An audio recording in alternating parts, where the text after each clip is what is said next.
executing their on ball. So we're gonna fix our on ball defense a little bit. Make sure we don't give up any more offensive rebounds and just stay solid.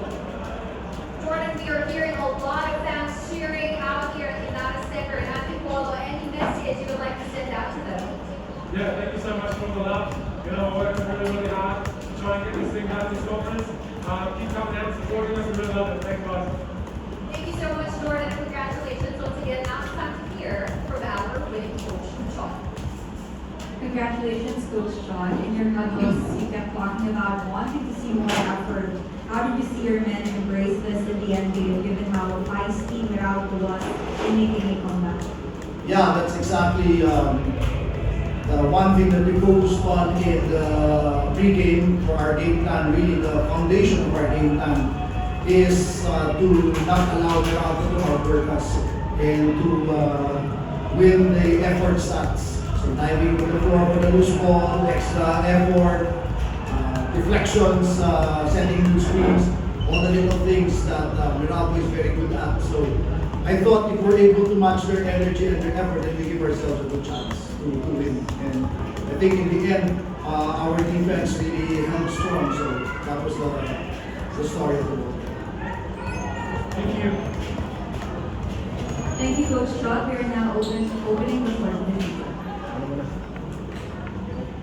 Hi Coach, good evening. Coach, tuloy naman game 1 mo si Jordan na nag-step up mong locals. Parang gano'n lang agad ng development to. Kasi yung locals maganda na ilalaro 6 to quarterfinals.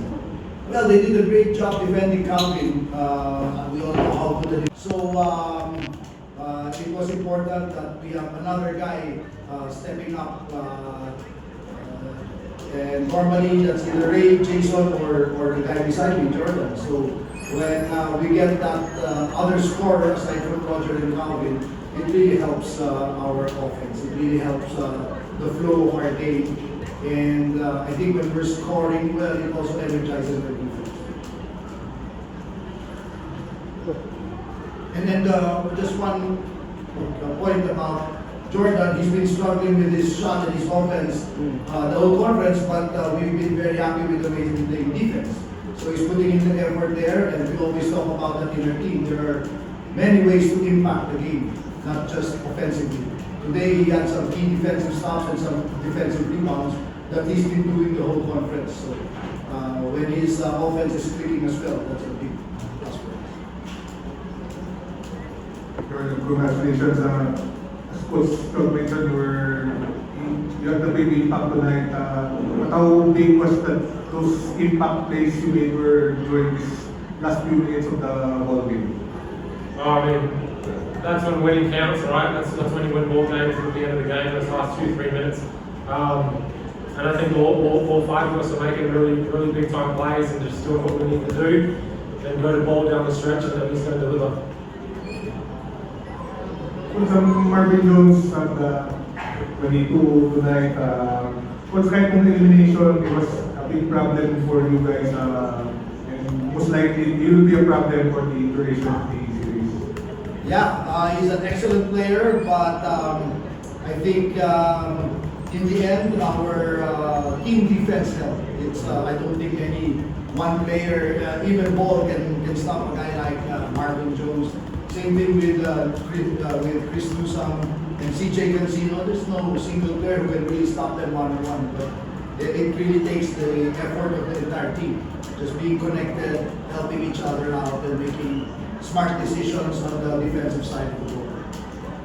Coach, congratulations for them. Let's talk about yung combination yung dulo. Parang Ray, Eddie, Octana, Paul, and Pogoy. Yeah. Pogoy. So, ano ba yung matchup or?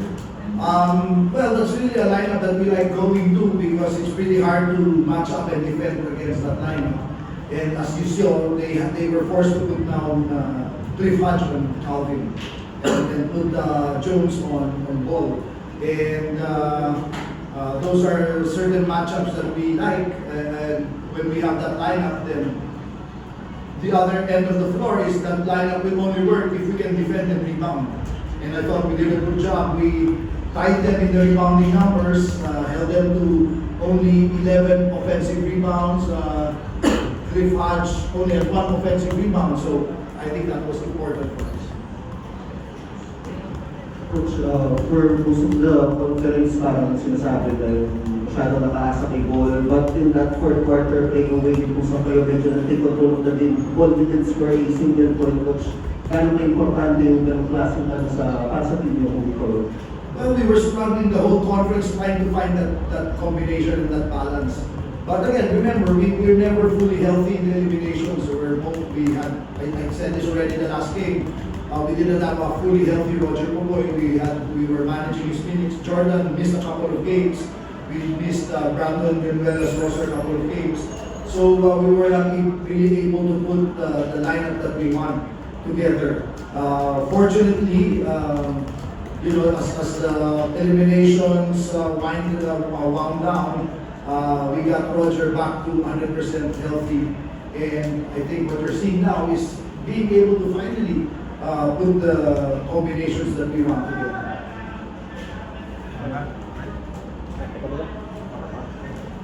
Coach, magbalik lang kayo ball kasi parang lalo nung isa sa mga huling possessions, naging magagawa siya sa 50-50 balls. Parang, ito ba yung isa sa mga parang pinush mo sa kanya na gawin para ano? Well, ganun naman si Bolle. There are times in the games that he'll be late coming back on defense. There'll be times his man is going to scoring him, but that's just his way of managing the game. But we've seen it even in the elimination round. In the last quarter, in winning moments, he's all in. He sprints back, he defends, and like you said, he goes on the floor for the loose ball. Hopefully the team culture is getting into his system as well. So, yun lang yun. As long as that's the only thing we talked about as a team in our preparation. To win the 50-50 balls, to match Meralco in the effort department. Okay, that's all zero for tonight. Congratulations, Coach John, and Jordan Henry. PNP wins Game 1 semifinal. Thank you. Thanks, guys.